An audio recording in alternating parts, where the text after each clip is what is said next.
Muy bien, lo primero que tenemos que entender es que la geopolítica como tal es la historia de una conspiración permanente. Esto es importantísimo entenderlo, mis queridos amigos. Es decir, la geopolítica es dinámica, siempre lo ha sido. Y es un permanente, como yo pongo ahí, como un juego de tronos, ¿no? Muy parecido a la Roma antigua, ¿no? Donde Julio César en el máximo de su gloria fue asesinado por algunos de sus allegados, inclusive su hijastro Bruto, ¿no? Y la geopolítica tenemos que entenderla así, sin caer en el maniqueísmo barato, porque si creemos que hay bandos de buenos contra malos, no vamos a entender nada. Solo vamos a estar consumiendo propaganda continuamente. Y por esa razón tenemos que evitar el pensamiento lineal, porque si tú tratas de decir, ah, bueno, este bando es el bueno y este bando es el malo, cuando alguno de los supuestos buenos hace algo malo, o alguno de los supuestos malos hace algo bueno, o a veces entre ellos se juntan o se desunen, no terminas entendiendo nada. Porque dices, oye, pero espérame, este no era del bando de los malos y este no era amigo de este, y ahora qué hace dándole la espalda y qué hace abrazando al otro, no vas a entender nada. Porque yo digo, la geopolítica es el reino de los intereses. No existen amistades, existen intereses. Entonces, por eso pongo acá, ¿a qué bando deberías apoyar en la geopolítica? A tu bando, pues. ¿Y cuál es tu bando? ¿Dónde vives tú? ¿Quién eres tú? Tú eres un latinoamericano, vives en un país latinoamericano. Perteneces al área de influencia occidental, eres patio trasero de Occidente, pero eres un país, somos un grupo de países satélites de la región occidental. ¿Cómo también lo seríamos si, por ejemplo, fuéramos de Asia Central, tayikos, kazajos? Deberíamos velar por la unidad de nuestra región en esa zona. Y de hecho, el Asia Central es un patio trasero ruso y chino en este momento. Entonces, por eso digo, no nos conviene ni tenemos por qué comprarnos pleitos ajenos. Eso es lo más tonto y torpe que podemos hacer. Nos ganamos enemistades gratuitas. ¿Como para qué? ¿Qué sacaríamos de todo eso? Por eso digo que la ambigüedad estratégica y el pragmatismo son la mejor política. Ahora tú me dirás, ingeniero, pero si hay dos bandos, entonces no hay lugar para el tercero, mi querido amigo. Brasil, India están en los BRICS, pero no han dejado de hacer negocios con Occidente. No han dejado. Arabia, Egipto, aliados cercanos a Estados Unidos, se acaban de pasar a los BRICS, pero no han roto relaciones con Estados Unidos. Turquía, país OTAN, resentido porque no lo dejan entrar a la Comunidad Europea, ahora se está pidiendo unir a los BRICS. Y lo mismo podemos decir de Indonesia, de Vietnam. Es decir, países que tienen una línea en pro de sus propios intereses, tienen su propio juego. Tenemos que aprender esa política inteligente, política inteligente. ¿Qué diferencia a AMLO de Zelensky? Que todo el mundo decía que AMLO iba a ser un desastre, ¿no? AMLO fue pragmático, ambiguo. Si tienes un vecino poderoso, ¿qué ganas peleándote con el vecino poderoso? No ganas nada. Para darle gusto al otro, a costa de tu pueblo, no hay negocio, ¿no? Bueno, si amas a tu pueblo, obviamente, ¿no? Entonces, eso es lo primero que yo quiero enmarcar, ¿cierto? Acá no hay buenos contra malos, acá hay puros intereses. Vamos a analizar esos intereses. ¿Listo? Muy bien, ¿por qué esta zona es siempre de permanentes pleitos, ¿no? Yo creo que desde que tengo uso de razón he escuchado de los problemas en Oriente Medio, y que me imagino que todos ustedes también. Pero esto es milenario, chicos. Y la hipótesis de la cual yo parto mi análisis es de que esto es una lucha de dos bloques. Uno mira, no, ingeniero, es que es entre Irán e Israel. No, es que la Rusia contra OTAN. No, mi querido amigo. Aquí hay una lucha de Oriente contra Occidente. Lo que pasa es que normalmente Rusia siempre fue europeísta y ahora ha girado hacia Asia y está en el bloque oriental, que llamamos Sur Global, BRICS, como quieras llamarlo. Es una lucha de un grupo de países, principalmente encabezados por Rusia y China, secundados por Corea del Norte e Irán, como una alianza militar no oficial, informal, y en una alianza económica con países BRICS que quieren cambiar el orden mundial que actualmente favorece al otro bando que es Occidente. Y esa es la raíz, y esto tiene raíces milenarias. Recordemos las cruzadas. Claro, fueron guerras en nombre de la fe, pero en el fondo fueron guerras por el enclave de la zona de esa zona de Palestina, que era un cruce de caminos comerciales entre Oriente y Occidente. Famosa ruta de la seda, ¿cierto? Siempre fue una área estratégica, siempre, ¿ok? Entonces, lo que pasa es que, recordemos, en los últimos 3.000 años de historia, Asia siempre fue más que Occidente. Inclusive en la época del Imperio Romano, China era más grande en PBI que la propia Roma. Y en los últimos siglos, aún con el Imperio Bizantino, en la época de la Edad Media, China e India eran los países más ricos del mundo. Pueden revisar, googleen la historia. Solo recién, desde que los turcos otomanos cerraron Constantinopla como paso y que los europeos, después de la peste negra y estar padeciendo, digamos, hambre, se vieron obligados a salir por el mundo a buscar otras rutas, es que la balanza cambió. Y en los últimos 500 años, Occidente fue el que prevaleció, gracias a la colonización, a los recursos que extrajo de los 5 continentes y que financió sus revoluciones industriales, con los cuales logró supremacía tecnológica, supremacía militar, con lo cual terminó por dominar a China e India en el siglo XIX. Esa es historia. Y en este siglo XXI, China e India, que están recuperando su poderío, y ojo que también Indonesia, que viene empujando fuerte, que ya está en las top 10, y Rusia, que ahorita anda peleada con Occidente, que se les ha unido. Entonces ahora hay una lucha por cambiar el orden mundial. Es la historia en movimiento. Y por eso vemos todos los conflictos que vemos. Todos estos conflictos que vemos en el mundo actualmente, llámenle que tú quieras, Ucrania, Gaza, el Sahel, Yemen, todos. En todos estos dos bloques se están enfrentando indirectamente, en patio ajeno. Esto es una historia larga, recordemos la Guerra Fría 1.0, ¿cierto?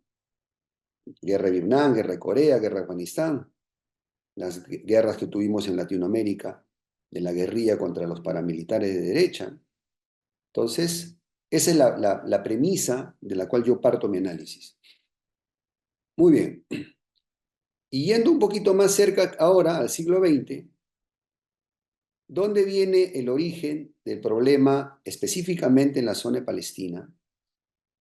Que cuando acaba la Segunda Guerra Mundial, ya Occidente, que tenía, digamos, la mayor capacidad industrial, Estados Unidos acabó la Segunda Guerra Mundial prácticamente indemne, entonces Occidente ya sabía la importancia de Oriente Medio. Recordemos que ya los ingleses habían hecho exploraciones, tenían pozos, sabían de la importancia de esa zona.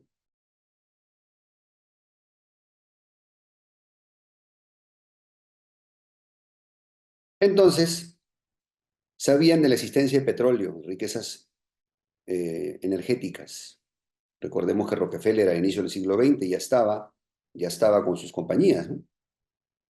Entonces, cuando acaba la Primera Guerra Mundial y el Imperio Otomano es derrotado y desmembrado, la Occidente trazó una estrategia clara de dominación. Ellos sabían que Oriente Medio era la clave para dominar al mundo por los ingentes recursos energéticos.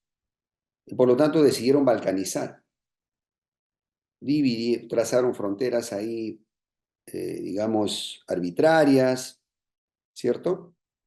Crearon paisitos como Kuwait, los Emiratos. O sea, la idea era evitar que el petróleo quedara con solo un país grande. Y para por el divide y reinarás, ¿no? Por dominarlos mejor. Aparte de eso, dijeron, necesitamos una cabeza de playa, un país amigo, un aliado estratégico en la región. Entonces se inventaron crear el país de Israel. Por esa razón, los británicos apoyaron la creación del Estado de Israel. Desde ese momento, Israel ha sido siempre el único país liberal, ¿no?, la única democracia liberal de la región.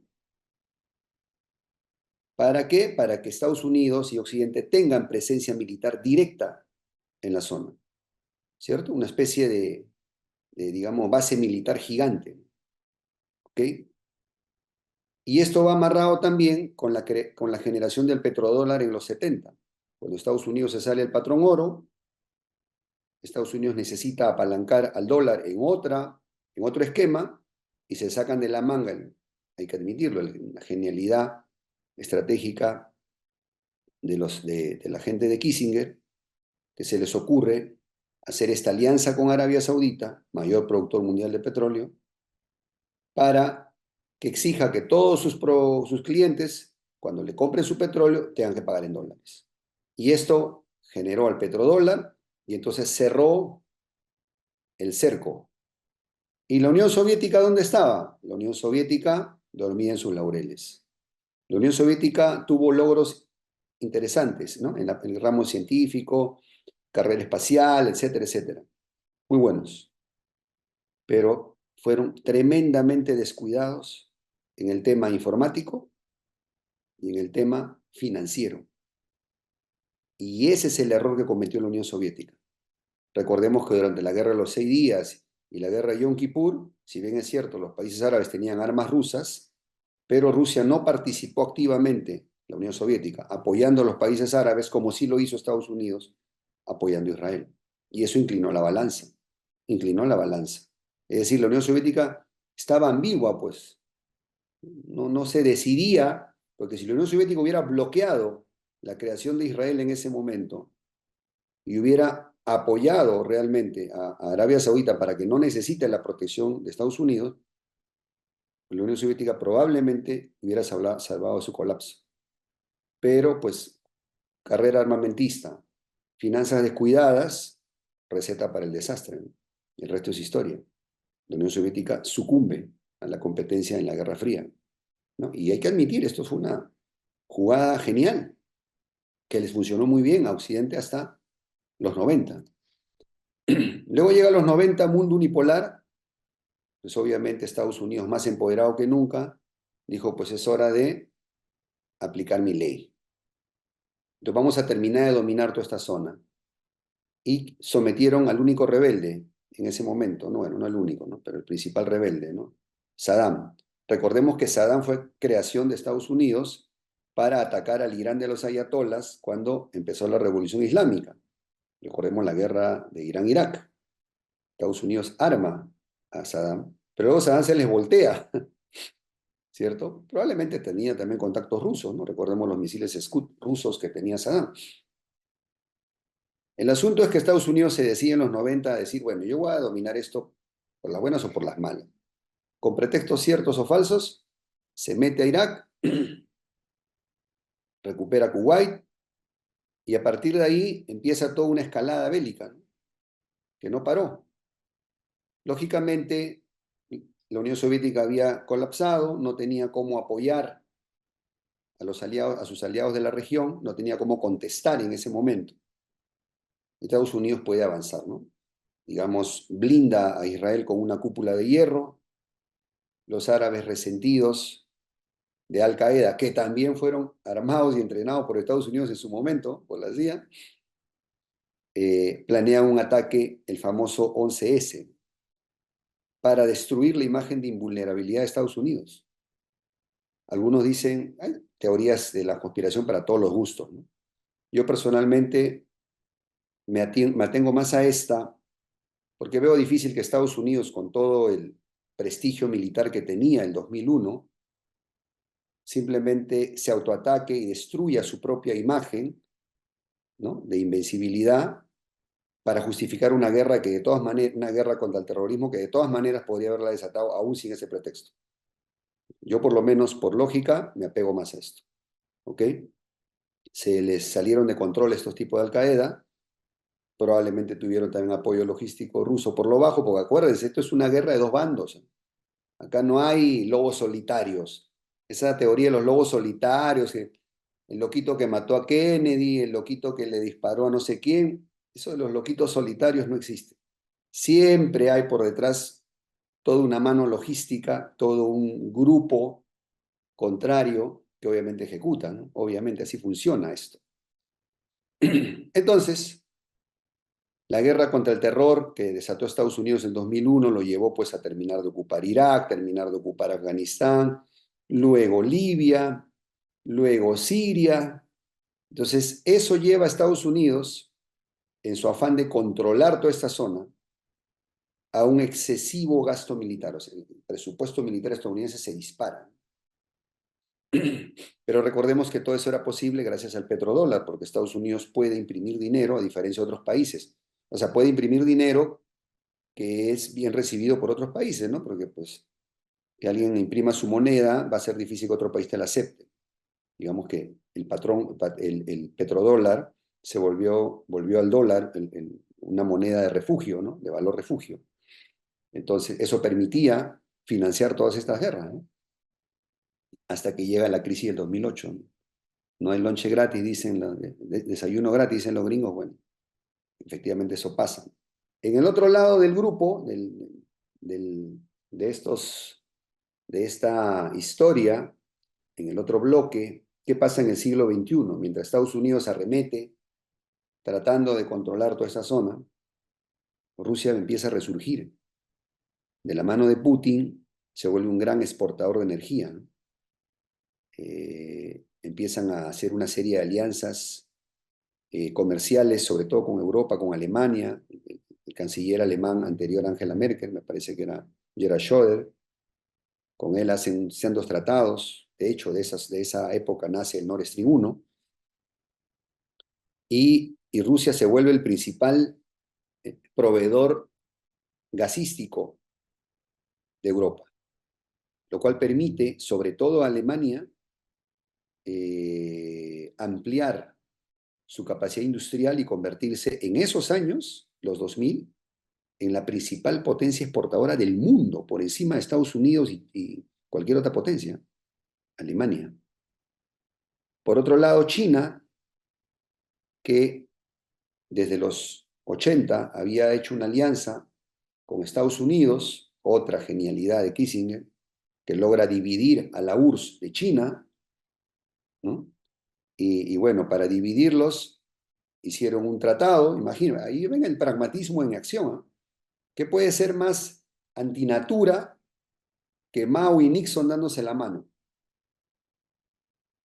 Que los estadounidenses haciendo un pacto comercial con los comunistas. ¿Qué puede ser más antinatura que eso? Pero para que vean cómo funciona la geopolítica, mis queridos amigos, para que vean que el pensamiento lineal no te va a servir jamás para entender la geopolítica. Puro interés. En ese momento, a Estados Unidos le convenía separar a China de Rusia, de Unión Soviética, para terminar de colapsarla, fines de los 70, y a China le convenía pues probar otro modelo, porque pues todos los proyectos comunistas que habían implementado no habían funcionado, ¿cierto? Habían sido un fracaso, el gran salto adelante, la revolución cultural, etcétera, etcétera. Y recordemos que en los 90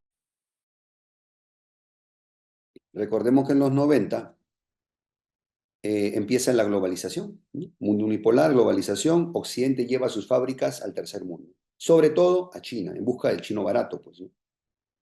Y eso permite la industrialización de China de a pocos. Y le da la gran oportunidad histórica a China de buscar la transferencia tecnológica de manera formal e informal, de manera legal e ilegal. Pero era una política de Estado china. Y por eso China entra el año 2001 a la Organización Mundial de Comercio y en los 2000 empieza el ascenso chino acelerado. Entonces, Rusia levantando, China emergiendo.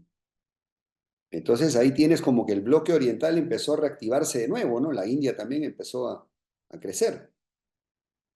Y entonces Irán vuelve a tener un apoyo real de sus aliados, ¿no? Porque Irán era el niño rebelde de la zona, se había quedado solo en los 90 prácticamente.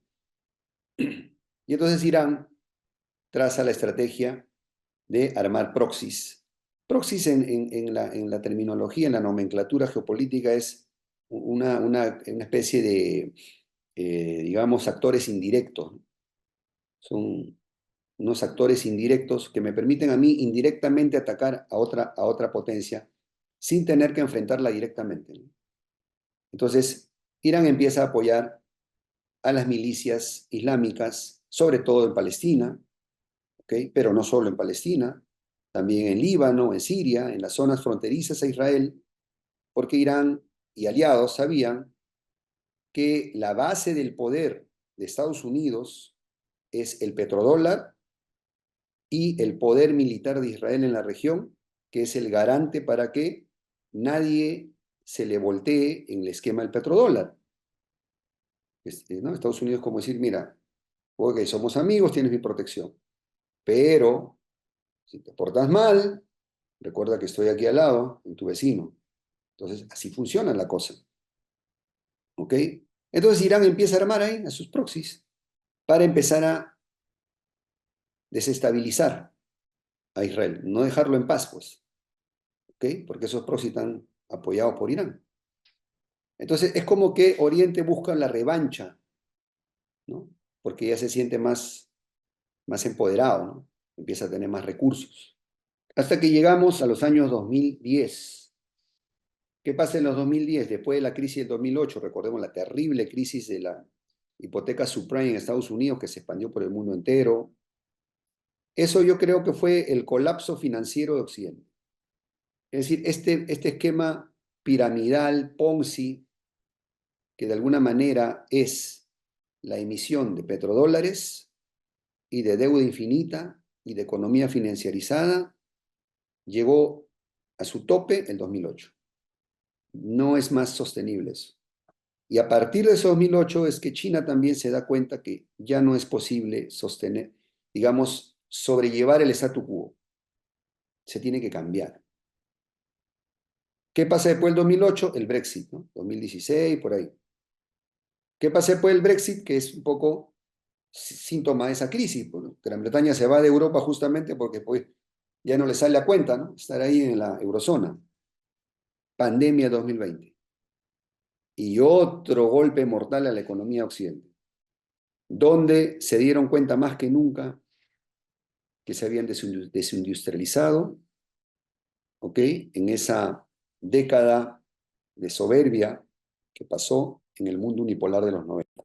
Entonces, y por otro lado, los BRICS nacen en los 2010 como un acercamiento entre estas economías que ya se sabían crecientes, grandes, Rusia, China, India, Brasil, luego invitan a Sudáfrica. Y ellos decían, pero si nosotros ya empezamos a tener un peso grande en la economía mundial, ¿por qué vamos a permitir un esquema de privilegios? Estados Unidos implantó en Bretton Woods todo este esquema de privilegios para Occidente y para ellos, porque pues en ese momento representaba a Estados Unidos casi la mitad del PBI mundial. Pero para los 2010 Estados Unidos ya no representaba el 50%, representaba menos del 30% y descendiendo. Entonces decían, pero no, ya no queremos esto.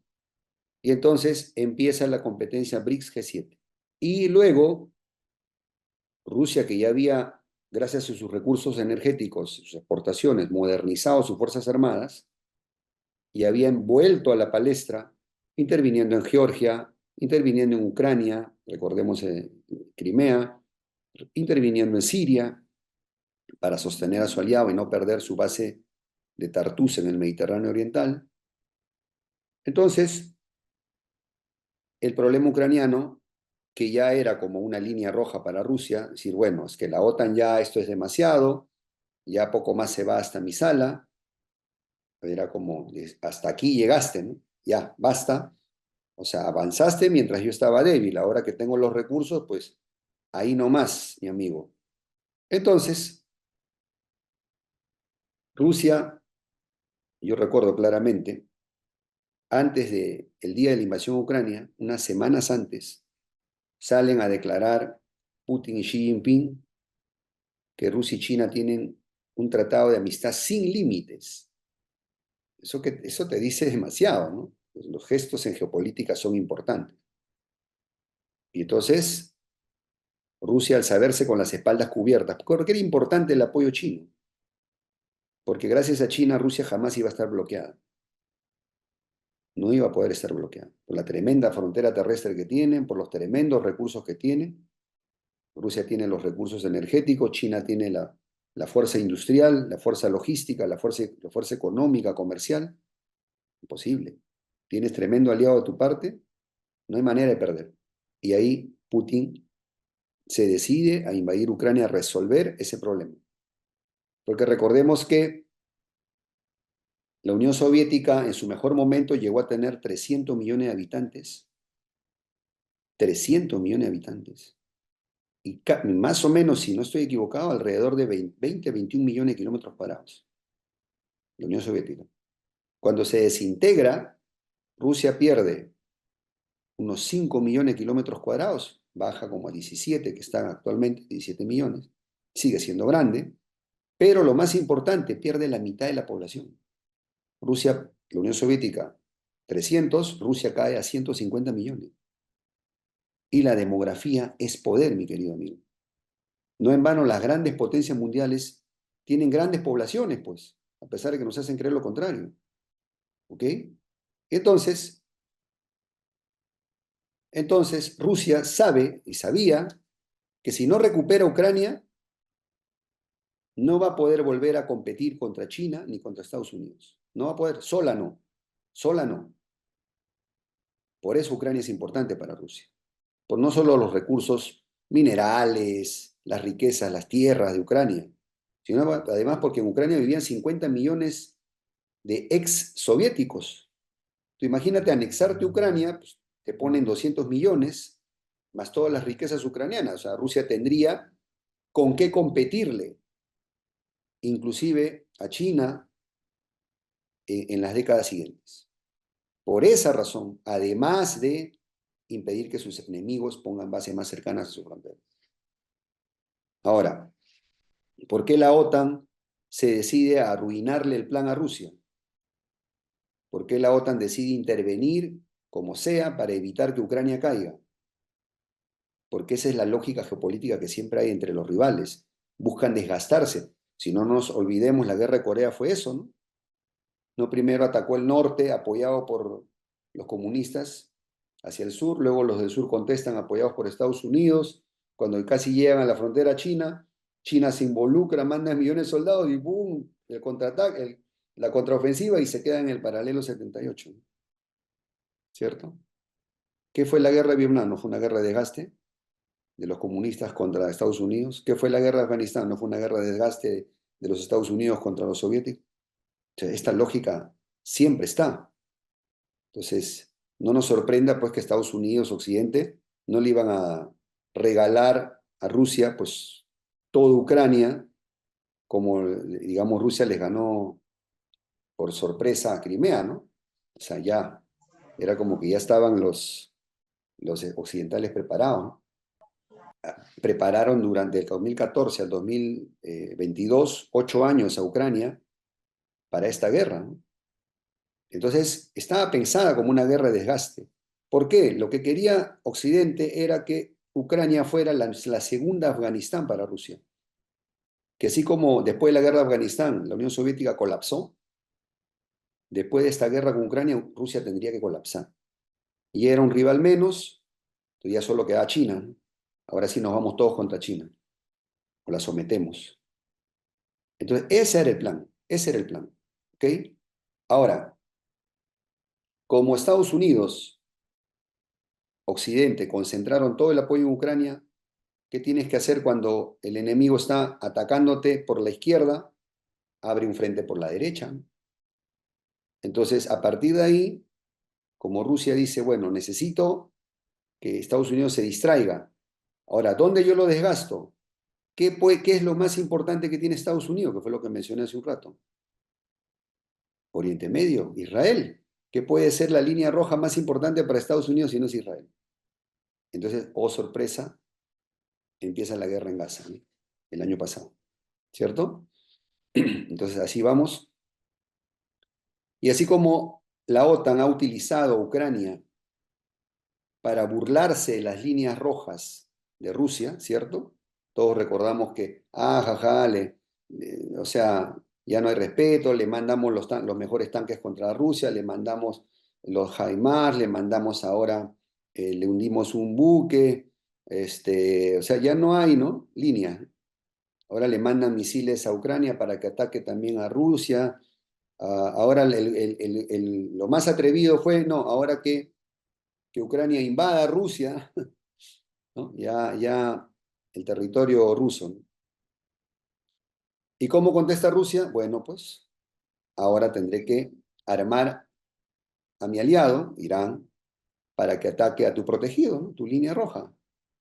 Y entonces, por primera vez vimos este año lo que jamás antes había ocurrido, que un país se atreviera a atacar a Israel, porque Israel tenía puesto una imagen construida, ¿no? De invencibilidad, de inexpugnabilidad, de que pues si tú lo atacas, Israel pues te aniquila, pues, ¿no? Irán se atreve en abril de este año a atacar a Israel. Y ojo con el detalle, tuvieron Estados Unidos, Francia, Gran Bretaña y creo que hasta Jordania unirse para ayudar a Israel a que el ataque de abril no fuera, digamos, tan devastador. Eso nos habla mucho de las capacidades bélicas, del agotamiento que hay también en el bando occidental en cuanto a armas, ¿no? Porque Ucrania ha sido como un agujero negro que ha absorbido muchos recursos, y los recursos no son infinitos, recordemos esa premisa de la economía, ¿no?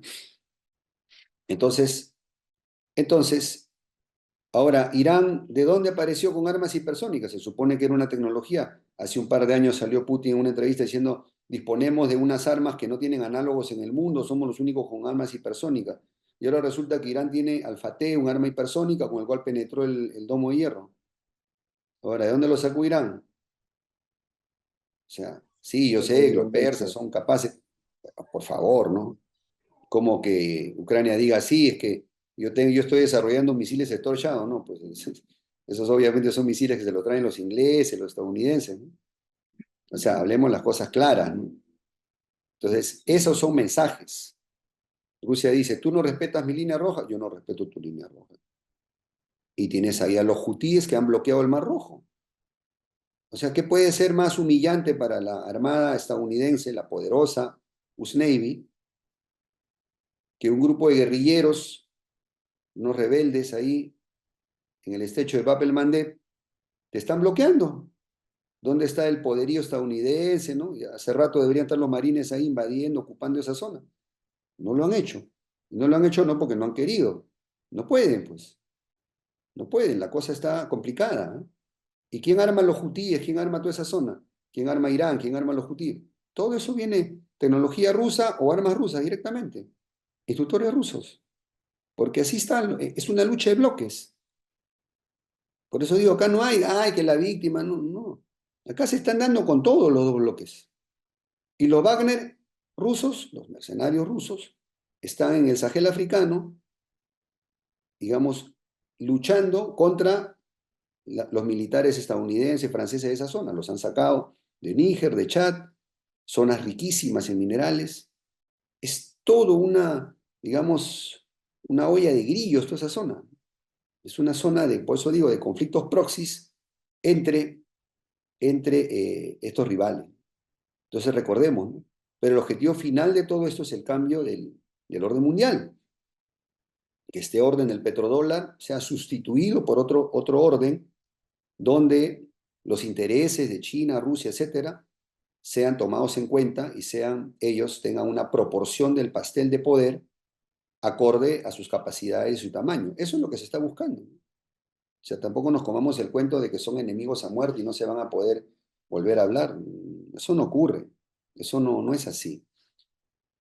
Entonces, obviamente, ahora, ¿por qué Israel desde el año pasado, lógicamente, reaccionó al atentado terrorista de Hamas, ¿no? ¿Por qué ha sido, eh, digamos, tan, como decimos, pareciera exagerado, ¿no? Porque tú dices, bueno, es que pues sí, le mataron 1.300 personas, lamentable, por supuesto, pero pues pareciera como que se le fue la mano, ¿no?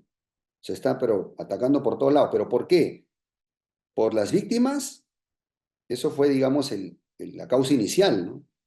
En realidad es porque Estados Unidos quiere escarmentar a esa región, ¿ok? O quiere retomar el control de toda esa región. Vamos a ver ahora por qué también, ¿ok? Pero lógicamente hubo todo, desde este año que ha pasado, pues obviamente primero pues la guerra con Hamas, ya vimos todo lo que pasó en Gaza, y luego pues ahora con los de Hezbollah en Líbano, y los propios hutíes que estaban haciendo ataques indirectos y todo esto, pues una guerra terrible, ¿no? Y también vimos el operativo de los famosos Vipers, ¿no? Explosivos, para que veamos que en esto de las guerras, las empresas de ambos bandos están, están participando indirecta o directamente a favor de sus bandos, pues. Que alguien me diga que Apple o Samsung no apoyan al bando occidental o Huawei no apoya al bando oriental, pues o sea, es una ingenuidad, ¿no? O sea, así funciona, pues. Yo no estoy justificando nada, mi querido amigo, yo solo estoy explicando por qué sucede lo que sucede, ¿cierto? Uno dice, ay, ¿cómo es posible? Es la guerra, mi querido amigo, se está jugando el hegemón mundial, se están jugando los privilegios, pues, ¿ok? Entonces, bueno, eh, en fin, ahora pues hay todo este tema. Irán es como la fachada de Rusia, pues Rusia no puede aparecer directamente ahí apoyando todo lo que está pasando ahí, ¿no? Obviamente, ¿no? Es como el socio menor, ¿no? Como Estados Unidos utiliza a veces a Polonia, los bálticos, ¿cierto? Para lanzar amenazas, para lo mismo, tal cual, tal cual, ¿ok? Ahora, ¿pero por qué? Ahora voy a poner una fecha importante, agosto 2023. Revisen las noticias de agosto 2023.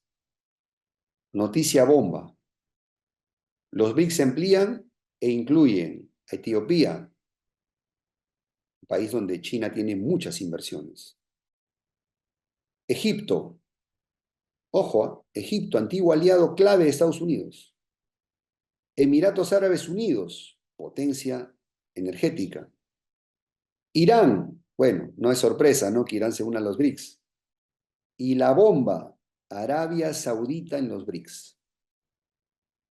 O casualidad, esto sucede en agosto de 2023, se anuncia que a partir de enero de 2024 estos países ya entraban a los BRICS. Y, oh sorpresa, un mes y medio después empieza la guerra en Gaza. ¿Casualidad? En geopolítica no hay casualidades, mi querido amigo.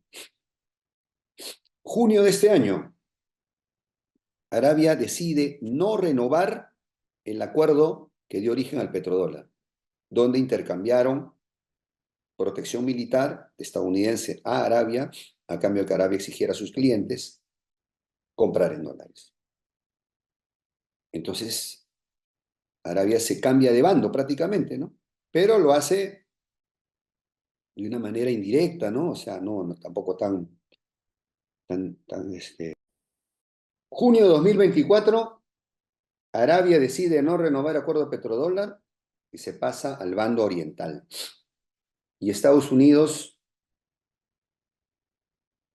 escala aún más el conflicto, apoyando a Israel, porque lógicamente, o sea, ¿cómo tú presionas al antiguo aliado que se te está volteando a que recapacite? Pues alborotas la zona, ¿no? Entonces ya no es un problema solo con Gaza, ya no es un problema solo con Líbano, ahora también con Cisjordania, ahora también con los hutíes, ahora también con Irán, o sea, lo que se llama la guerra de los siete frentes, ¿no? Que tiene en este momento Israel. Pero recordemos, ¿no? Detrás de Israel está Estados Unidos, detrás de Irán está Rusia, o sea, esto es así, esto es así, mi querido amigo. Entonces, eso es lo que está en juego en este momento. Para los que se comen el cuento de algunos dicen, no, es que esta es la lucha del bando de la libertad contra las dictaduras, contra los autoritarios. Otros se comen el cuento, no, la lucha de los pueblos que luchan por la justicia contra los imperialistas. No es así, mi querido amigo. Cada bando tiene sus propios intereses. ¿Ok? Ahí tenemos la expansión de los BRICS. Ya anunciaron nuevos miembros, inclusive. ¿Ok? Aparte de los que se anunciaron el año pasado, ya anunciaron nuevos miembros. Y entonces vemos ahí que van a ingresar nuevos países a partir de, me parece, fines de este año, principio del siguiente. Hay una lista grande de nuevos países que quieren adherirse. Entonces ahí vemos un poco cómo el bando oriental está creciendo. Y esto es algo objetivo, excepto Argentina, que declinó porque Milei está totalmente jugado por el bloque occidental de Estados Unidos. Hay una lista muy grande del sur global queriendo entrar a los BRICS. Eso te demuestra cómo está yendo la tendencia, ¿no? Un occidente que cada vez se está quedando más solo y un bloque oriental que está cada vez ganando más adeptos y creciendo en influencia e importancia.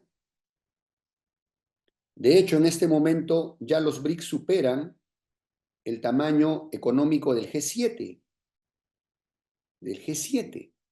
para que veamos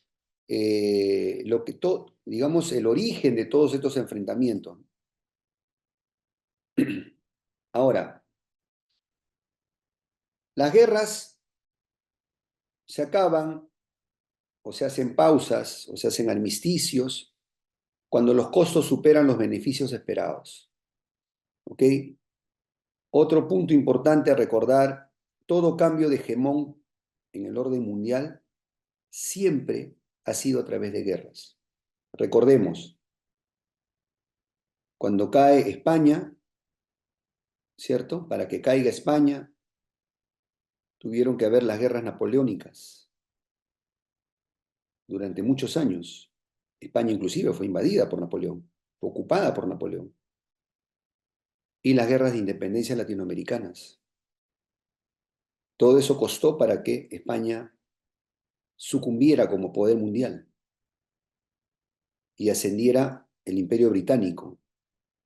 Para que caiga el Imperio Británico, tuvieron que ocurrir dos guerras mundiales. Las dos guerras mundiales fueron, la primera debilitó al Imperio Británico y la segunda ya la sepultó.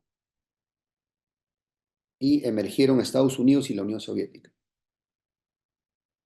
Para que caiga la Unión Soviética, ¿qué tuvieron que pasar?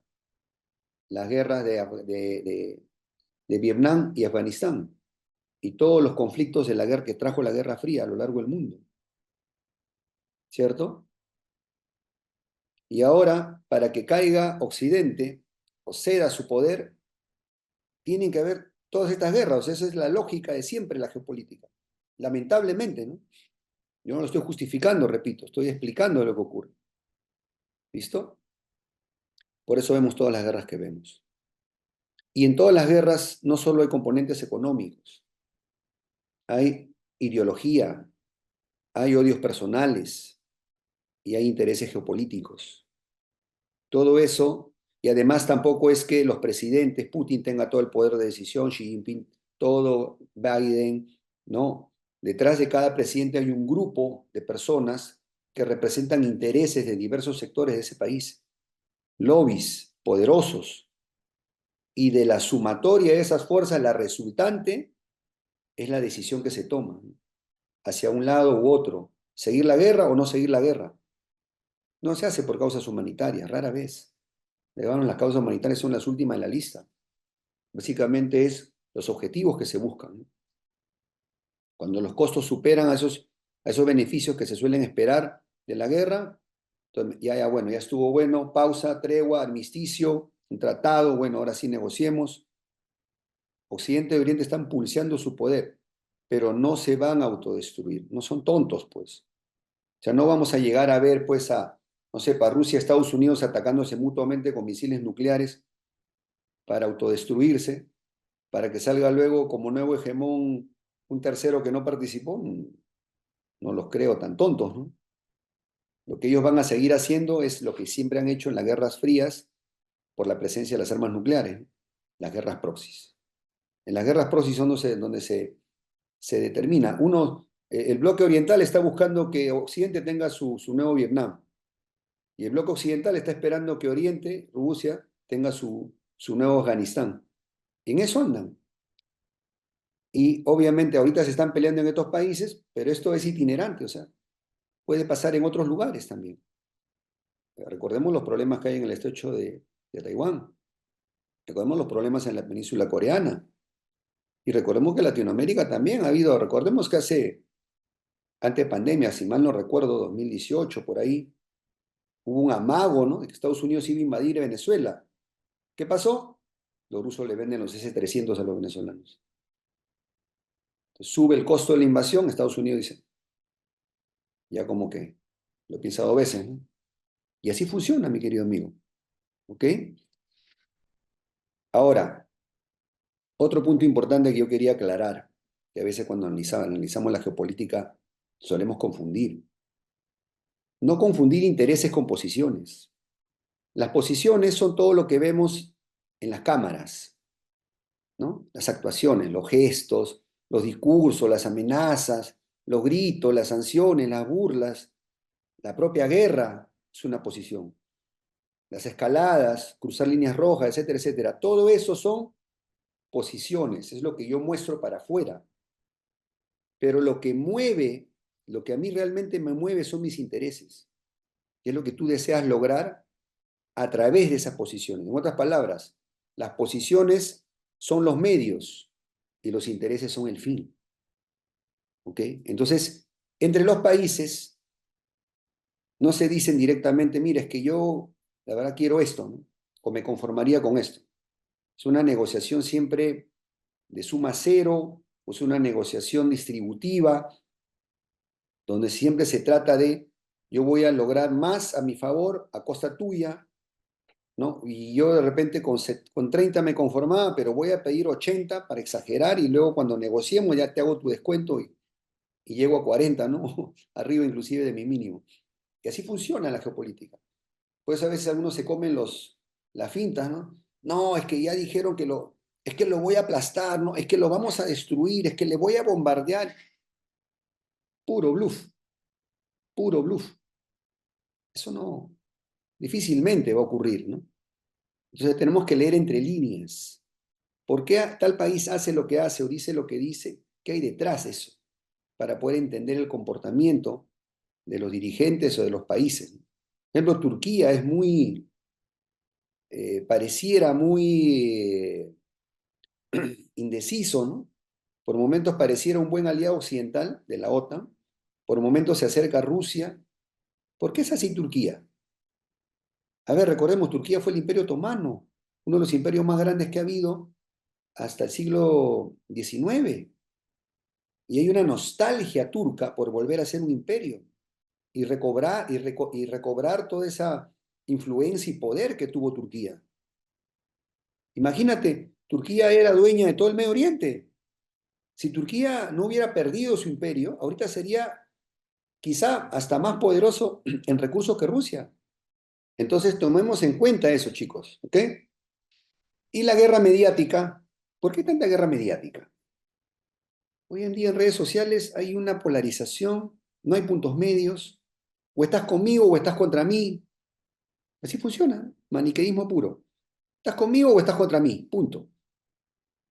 O estás con el grupo de la libertad, de las democracias, o estás con el grupo de la justicia y de los BRICS, por decir. O sea, no hay punto medio. ¿Y por qué esta guerra mediática? Porque se busca influir en la opinión pública propia y del contrario. Porque lo que se quiere es mantener el apoyo a la guerra, a la lucha, al esfuerzo que se está haciendo.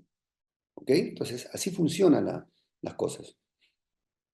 ¿Por qué Irán se ha atrevido a atacar a Israel este mes de octubre de la manera como lo hizo? ¿No? Todos vimos las imágenes, creo que 200 misiles atravesando el domo de hierro, el famoso domo de hierro. ¿Por qué Irán se ha atrevido a atacar a Israel? Ganas siempre ha tenido, ¿eh? Eso lo sabemos. Pero ¿por qué se atrevió recién? Hace unas semanas atrás, antes de que se originara este ataque de Irán a Israel, salieron las noticias que Rusia e Irán están haciendo un acuerdo militar de apoyo mutuo. Después de ese anuncio, Irán, sabiendo que tiene la protección del paraguas nuclear ruso, Irán decide atacar. Y oh, sorpresa, ¿con qué atraviesa el domo de hierro? Con un misil hipersónico fatal. Tecnología rusa, pues mi querido amigo. Sí, entonces, como dicen los abogados, a confesión de parte, relevo de pruebas. Putin dijo hace 3 años que era una tecnología que solo los rusos poseían. ¿De dónde salen los iraníes con misiles hipersónicos? ¿Mm? O sea, son evidencias, ¿no? De lo que, vuelvo y repito, cada bando tiene, obviamente Israel le debe todo su poder militar a Estados Unidos, ¿no? Estados Unidos es el que le está mandando los Arrow 1, 2, le está mandando pues todas las armas que tiene prácticamente Israel, ¿no? Los F-16, los F-35, etcétera, ¿no? Ahora inclusive salió, ahora que Israel anunció su respuesta, ha salido que un terremoto, parece que ocurrió un terremoto artificial en Irán, que implicaría que tal vez ya tiene el arma nuclear, que hizo una prueba nuclear subterránea. No sería raro. Si Rusia ya puso armas nucleares en Bielorrusia, sería raro que le ponga un arma nuclear a Irán como disuasivo para decir a Israel, oye, espérame, ¿vas a tener respuesta? O sea, obvio, ¿no? Ya sabemos por dónde va la cosa, ¿no? Entonces, así funcionan las cosas, ¿no? Obviamente Irán está en el esfuerzo nuclear hace muchas décadas atrás, pero siempre ha tenido el apoyo ruso. O sea, estas cosas, digamos, siempre cada nueva potencia, a ver, Estados Unidos desarrolla el arma nuclear, Rusia con espías se la piratea, unos 4 años después explota su propia arma nuclear, luego China también los piratea y explota su propia arma nuclear unos 10, 12 años después. Luego India, Pakistán con su ribela también por espionaje. Así funciona. Es decir, por patrocinio o por espionaje, las nuevas potencias nucleares siempre tienen un padrino, pues. Para nadie es un secreto que el arma nuclear israelí es por apoyo de Estados Unidos. Y tampoco nos sorprendería que el programa nuclear iraní sea pues patrocinado por Rusia, es obvio, ¿no? Tienen pues décadas de cooperación. Ahora, Israel ya anunció respuesta, obvio, no se va a quedar de brazo cruzado, está en juego el prestigio militar, ¿no? Pero justamente ayer, me parece, ya salió, o hoy día, Netanyahu a declarar que luego de sendas conversaciones con Estados Unidos, ya definieron que la respuesta va a ser a bases militares iraníes. ¿Ok? O sea, ya se descarta que Israel ataque objetivos del programa atómico iraní, se descarta que Israel vaya a atacar instalaciones petroleras de Irán. Ahora, ¿esto por qué? ¿Por qué esa mesura, no? Pues porque obviamente ya sabes que del otro lado también hay el mismo respaldo. Es decir, ¿por qué Israel hasta los 90, 2010 casi, tuvo toda la iniciativa prácticamente sin límites en la región? Porque la Unión Soviética en su momento y Rusia después nunca se decidieron a apoyar tan abiertamente a Irán. ¿Por qué recién sí lo está haciendo ahora Rusia? Porque ahora sí está totalmente peleado con Occidente. Después que le invadieron Kursk, después que le volaron sus dos Nord Stream 1 y Nord Stream 2, o sea, después de todo lo que se han hecho, ahora Rusia dijo, no, ya, al diablo con las apariencias, ahora sí me la juego por Irán, ahora sí te voy a fastidiar donde te duele, y por esa razón ahora sí un Irán empoderado está con más igualdad de recursos con Israel, y ahora sí hay como más paridad, y por esa razón están que se atacan mutuamente, ¿no? O sea, Esa es la verdad, eso es lo que está pasando. Pero para que veamos, está en el otro lado de la moneda, ¿no? ¿Quién es el Israel de Oriente? Corea del Norte, pues, ¿no? Alguien me va a decir que un país tan pequeño, con tantos pocos recursos, va a desarrollar tecnología nuclear en pocos años. Pues, obviamente eso es padrinazgo de Rusia y de China, ¿no? Obvio, ¿cierto? Ahora, ¿por qué? Para presionar a los aliados de Estados Unidos en la región. Recordemos Japón, Corea del Sur. O sea, es una ficha, así como Ucrania, así como Israel, es una ficha geopolítica que Occidente puede usar para desgastar a Oriente en guerras. Corea del Norte es una ficha de Oriente para desgastar a Occidente en guerras. ¿Por qué? Corea del Norte te puede volver a armar problemas en la península coreana. De hecho, la guerra de Corea nunca terminó, solo hay un armisticio. Y obviamente Ucrania corre el riesgo de acabar igual, dividida y con un armisticio. Eso es lo que aparentemente todo lo indica que va a acabar así. Es una tesis que yo venía sosteniendo desde que comenzó el conflicto. Una Ucrania del este y una Ucrania del oeste.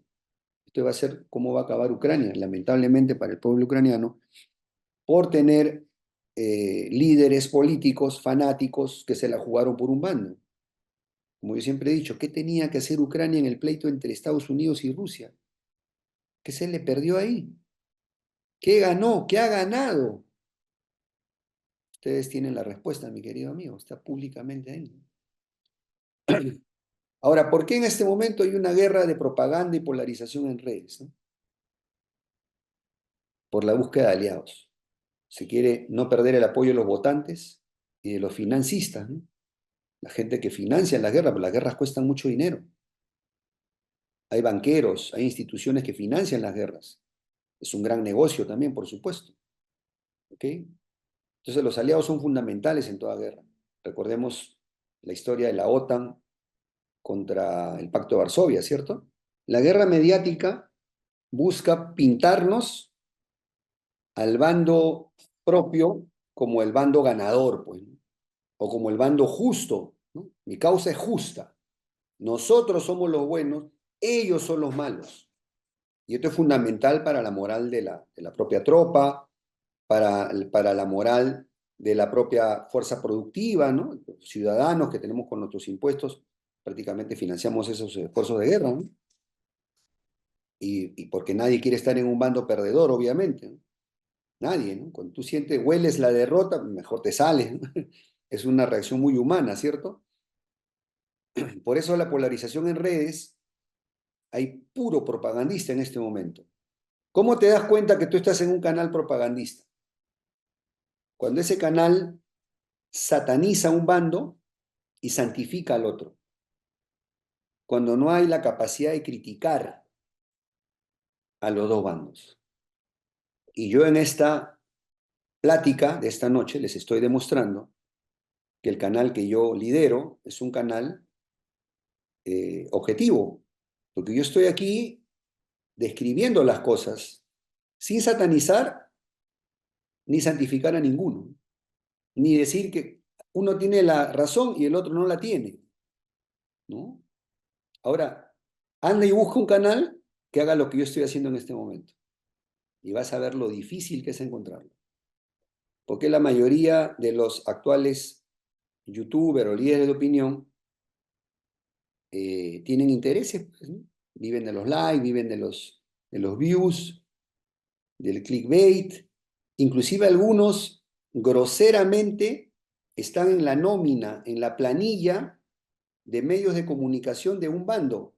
O sea, ahí tienes a un analista, supuestamente, geopolítico, o varios analistas, que están en la nómina de medios rusos o en la nómina de medios occidentales, o apoyados por ONGs de un bando o del otro, y salen en redes a hablar como si fueran dueños de la verdad.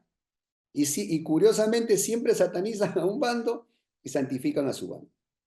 Entonces, es la verdad vergonzoso. Y obviamente granjas de bots y se compran comentarios, todo. Es muy difícil encontrar versiones objetivas hoy en día en Internet. Entonces hay que tomar la información con pinza. Y por eso trato de hacer un análisis más basado en hechos históricos, ¿no? Porque es lo más objetivo que se puede hacer. ¿Ok? Entonces, resumiendo, se busca no perder apoyo de votantes y financistas a la guerra. Por eso ahí vemos los titulares, ¿no? Por eso escogiste para titulares, digamos, maniqueos, ¿no? No, no, es que ellos son el eje del mal, son los terroristas. Ahora, en los otros lados, no, no, ellos son los genocidas, mira lo que están haciendo. O sea, ustedes saquen sus conclusiones, pues, mi querido amigo. Que arroje la piedra aquel que de estos bandos no ha pecado. O sea, por favor, guerras son guerras, ¿eh? Acá ninguno es santo. Y en todas las guerras hay abusos, hay violencia, y lamentablemente en todas las guerras los que más sufren son los inocentes y los pueblos para los cuales yo siempre, por esa razón he decidido hacer esta charla, con mucho respeto por las víctimas, y siempre apoyaré, digamos, la paz, el diálogo y las salidas negociadas. Creo que la guerra es lo más primitivo que tiene el ser humano. Y lamentablemente la guerra es lo que nos ha dominado en la historia humana. Hay una frase que a veces escucho a algunas personas, yo creo que con nobles intenciones, dicen, es que en la guerra perdemos todos, que no haya guerra, dicen. Lamentablemente, mi querido amigo, la guerra siempre ha sido un instrumento para forjar la geopolítica y la historia. No es cierto que en las guerras todos perdemos, no es cierto. Los países son pobres o ricos, pequeños o grandes, por guerras ganadas o perdidas. Es decir, Rusia no tiene el tamaño que tiene territorial, si no es porque ganó guerras, pues no. Le quitó guerra del Imperio Otomano, le quitó territorio al Imperio Otomano, Crimea era otomana, le quitó la parte del río Amur a China, le quitó el Asia Central a toda la parte también de los países de esa zona. Estados Unidos no es grande por casualidad tampoco, pues no, le quitó territorio a México, le arrebató la Luisiana a Francia, supuestamente le compró la Florida a España, pero igual también la misma que es la... O sea, ninguno de estos países grandes es grande, pues nació siendo grande, pues mi querido amigo. Se hicieron grandes por conquista, por guerra. La guerra siempre ha sido un instrumento, en la, como decía Clausewitz, ¿no? Un instrumento en la política por otros medios. Lamentablemente, la guerra, nos gusta pensar que somos una civilización racional, evolucionada, pero lamentablemente vivimos en la ley de la selva. Si no, dime dónde está ahorita la ONU, dónde están las instituciones. Y nadie respeta nada. Ahorita es un vale todo. No hay. Todo el mundo se ríe de la Corte Internacional de Justicia. Cuando la Corte Internacional de Justicia emitió una orden de captura a Putin, todos los occidentales, bravo, bravo, que lo capturen. Ahora la orden dictaminó unas medidas de aprehensión contra Netanyahu. No, no, no, ni hablar. No vale, no vale, no hay que hacer caso. Total, ¿en qué quedamos, no? Total, ¿en qué quedamos? Para que veamos. O sea, no hay ahorita un ente, digamos, neutral, que sea respetado, que sea, de alguna manera, tenga alguna capacidad de influencia, lamentablemente. A pesar que hay la diplomacia, se intenta usar, pero siempre es la guerra el principal instrumento, nos guste o no. Así ha funcionado, así ha sido siempre. Y tal vez en algún momento el ser humano evolucione y supere esta etapa de primitivismo y resolver las diferencias por guerras. Pero mientras haya codicia, mientras haya ambición desmedida, mientras haya egos descontrolados, esto no va a acabar, lamentablemente, mi querido amigo. Me gustaría decirte que sí, pero realmente nunca hemos tenido paz, nunca. Las pocas épocas que podemos nosotros ya nombrar de paz son las épocas de comercio. Decía Bastiat, donde entra el comercio no entran las balas. Bueno, China y sobre todo sudeste asiático está creciendo mucho en estas últimas décadas, siempre lo cito como ejemplo, sudeste asiático sobre todo, China, India, Indonesia, Vietnam, el propio Singapur, Taiwán, solo tienen como 60 años de independencia y con comercio, con inversión han logrado desarrollarse, a diferencia de nosotros los latinoamericanos. Pero eso es un caso raro y todo me hace pensar que lamentablemente va a haber problemas también en esa zona. Ha habido demasiada paz y a veces la paz es aburrida para algunos militaristas, ¿no? Entonces, bueno, lamentablemente es así. Y para ir finalizando y abrir las preguntas, ¿puede haber guerras proxies en LATAM? Mientras tengamos políticos vendepatria, vendidos a los intereses extranjeros, como lo son Milei a los intereses angloamericanos y Maduro a los intereses rusos, siempre hay ese riesgo. Siempre lo hay. ¿Ok? No es, no es secreto que Maduro tiene apoyo militar ruso, tiene los S-300, tiene al grupo Wagner ahí metido para que lo defienda. Milei ahora apostó por querer adherirse a la OTAN, compró casas estadounidenses, está permitiendo nuevas bases militares en la Patagonia.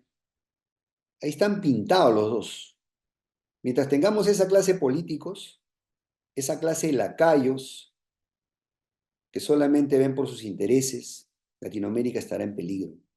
Y por eso nació este canal. Yo estaba asqueado de tanta mediocridad y tanto vendepatria. Soñaba con una propuesta diferente, que nuestros jóvenes tuvieran una visión diferente de la política, poner un granito de arena para que nuestra Latinoamérica tenga una vía auténtica, una vía propia, sin tener que ser patio trasero de nadie. Porque ¿qué habremos ganado? Ok, dejamos de ser patio trasero gringo, va, para convertirnos en patio trasero ruso. ¿Esa sería la solución? Bueno, Rusia y China tienen una fuerte presencia en este momento en Latinoamérica. Rusia en la parte militar siempre la ha tenido, gran proveedor de armas, y ahora presencia en Cuba, Nicaragua, Venezuela, directa. Y China es en este momento el mayor inversionista en LATAM, es el mayor socio comercial, el mejor cliente que tenemos en nuestras materias primas. Perú en este momento, con el megapuerto de Chancay, se está adhiriendo a la nueva ruta de la seda. Y para mis amigos peruanos que se sorprenden por Chancay, he escuchado a veces algunos comentarios exagerados, que Perú va a ser el centro mundial del comer. No, mi querido amigo, Chancay es uno de cientos de puertos que China está construyendo por el mundo. Pregúntale a los pakistaníes con Gwadar, pregúntale a los de Sri Lanka con el puerto en Colombo, pregúntale a los de Djibouti, pregúntale a los etíopes, a los keniatas que les ha construido un tren de alta velocidad. O sea, China está yendo por el mundo con la billetera grande, poniendo infraestructuras, adhiriendo aliados comerciales. Perú es uno más. Si sabe hacer las cosas, sacará ventaja. Si no sabe hacer las cosas, tendrá nuevo amo. Depende cómo negocie, pues, ¿no? Y Brasil está negociando también su adherencia a la ruta de la seda. Y ya salió Lula a decir, el hecho de que nosotros nos adhiramos a la ruta de la seda no significa que vamos a renunciar a hacer negocio con Estados Unidos. Ya salió Lula a decirlo. Es decir, por lo que yo acabo de decir. Hay el bando Rusia-China bien definido, ¿ok? Con Irán y Corea del Norte militarmente apoyándose siempre, ¿ok? Pero dentro de los BRICS hay otro grupo que también tiene su propio juego, ¿ah? Y repito, Brasil, India, el propio Arabia Saudita, ahora si se suma Turquía, pues evidente, Indonesia, el propio Sudáfrica. Entonces, para que veamos cómo es la política inteligente, para los que a veces dicen, no, ingeniero, usted está fantaseando, no es posible estar en una tercera vía, no hay manera. No, mi querido mío, claro que sí. Les quería comentar esta noche un poco la opinión que tengo sobre esta coyuntura, sobre lo que está pasando, por qué está pasando, cuáles son los riesgos para Latinoamérica. Lo que necesitamos es menos ideología, más ciencia, eh, menos vendepatria, más pragmatismo, más pensar en nuestros intereses, atrevernos a desarrollar una vía propia latinoamericana. Y como siempre digo, este siglo XXI, Latinoamérica será unida o no será nada. La primera tarea que tenemos nosotros es de unirnos, corregir ese error histórico de habernos separado cuando nos independizamos. Tenemos que empezar por ahí y sembrar conciencia de una nueva manera de ver las cosas, menos europeísta y más global en el análisis histórico. Por eso yo siempre trato de citar ejemplos también de Asia, de otros lados, ¿no? Listo. Entonces, ahora sí me abro a las preguntas. Espero que les haya gustado esta exposición. He tratado de ser lo más breve posible. Igual esto se va a editar. Obviamente la parte que estoy haciendo, ¿no? Se va a editar y probablemente se lance mañana o pasado en versión más corta, ¿no? Y recuerden, nuestra Latinoamérica querida necesita hoy más que nunca unidad, pragmatismo y patriotismo para volver a ser grandes, como siempre digo. Hasta la próxima.